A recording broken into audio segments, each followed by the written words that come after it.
Hi, I'm Naomi Deneen, Chartered Physiotherapist and Pilates instructor. Just wanted to talk you through the Footwork series that can be used at the beginning or at the end of a Pilates session.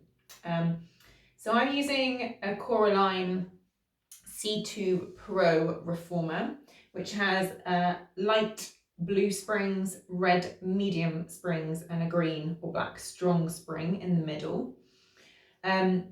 Your springs might be different colours on different reformers, so I'm just going to talk about medium or strong or light springs to help you out. So just to test, have a look at your manual or have a little pull on those springs just to feel which ones feel stronger than the others, and maybe write it down for yourself when you're happy.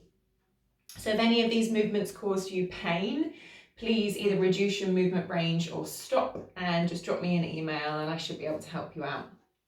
So for footwork, I tend to have the foot bar not on the top, but on the second from top setting.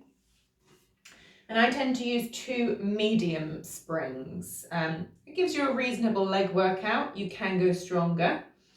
Your other option, if you wanted to stay lying on your back and go straight into legs in straps, would be to have 1 medium and 1 light, and then you wouldn't have to get up in between. But let's go with 2 red today. I'm going to take you through the series of footwork. Joseph Pilates wrote them in a particular order. I think it's whatever you feel like doing on that day. So let's get you down onto your back nice and comfortably. And before you go anywhere, just make sure you check down through the body position. So take a little bit of space between the shoulder rests and the shoulders, first of all. Make sure your head is nicely supported so you can relax your jaw, you can relax the front of your neck. Just let your collarbone open, your shoulder blades relax down onto the carriage. Try not to grip the carriage with your fingers, turn the palms up if you need to. And then take a quick rock of the pelvis forwards and backwards to find your neutral spine. We're going to start with the legs in parallel on heels. So breath in to prepare the core, breath out, pressing those legs out straight, breath in, smoothly returning the carriage back in. Breath out, press out, breath in, control back in. So we're making the movement as smooth and controlled as we can, keeping the deep abdominals gently engaged and the spine neutral.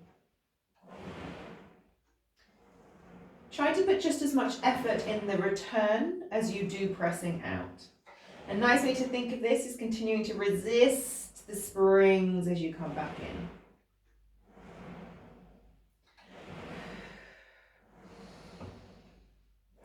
The breath pattern should be breath out to press out, breath in to come back in. But if you've chosen to do footwork to get your heart rate up and you're going faster, you may need to change that breath pattern. Let's do 2 more. Last one. And come onto the front of your feet, just under the balls of the feet, with the heels just slightly lifted. Ladies think kitten heels. Try to keep the heels still in space as you continue to straighten and bend the knees. If it's pain-free, take your legs all the way out to straight, but make sure that extension is soft. We want to use the whole range of movement if we can, so we don't have any weak spots through the range.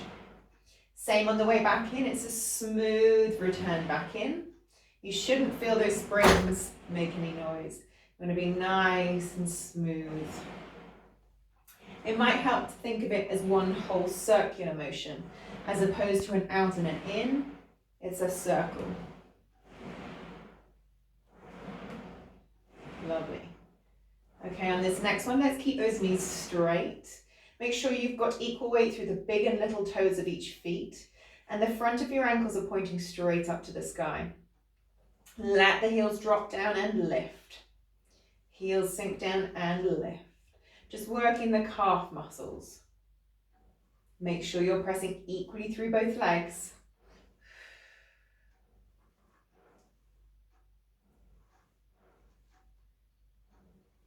So this does add a little bit of stretch to the calf, so be careful if you've had any calf injuries recently or any Achilles tendon problems.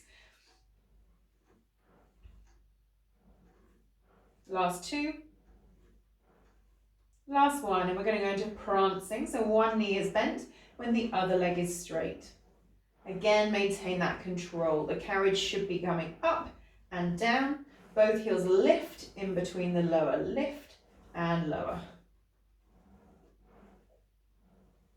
So you're working hard through both legs. It's an active exercise through those calves. And then on this next one, let's just let that heel drop under the bar for a gentle lengthener. If you're at the beginning of your program, you don't want to hold this for too long. Just 5 seconds or so, and then swap sides. If you're at the end of your program and you're looking to lengthen those muscle fibers, you can hold that for more like 60 seconds. Perfect. Return the carriage back in. Let's go into Pilates V. So here we still have the balls of the feet on the bar, the heels are connected, and the knees are dropped slightly out to the sides in a narrow V. Think of pulling the inside of the knees in and releasing them out. So we're working a little bit more of the inside thighs. Press the heels together as you push out. Keep them connected as you release.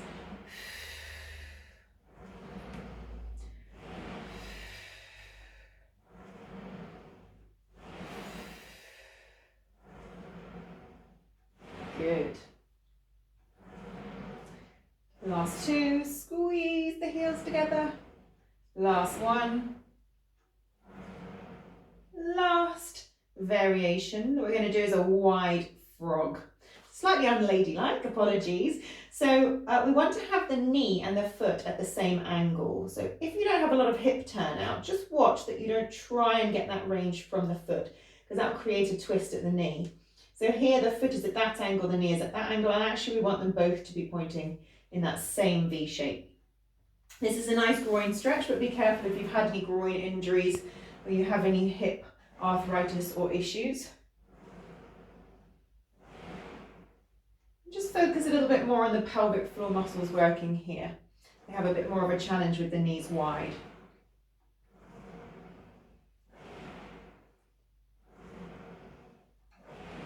Otherwise, enjoy that stretch, dropping the knees further out each time you come in.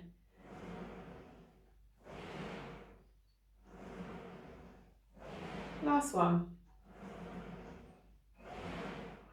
Return the carriage smoothly back in.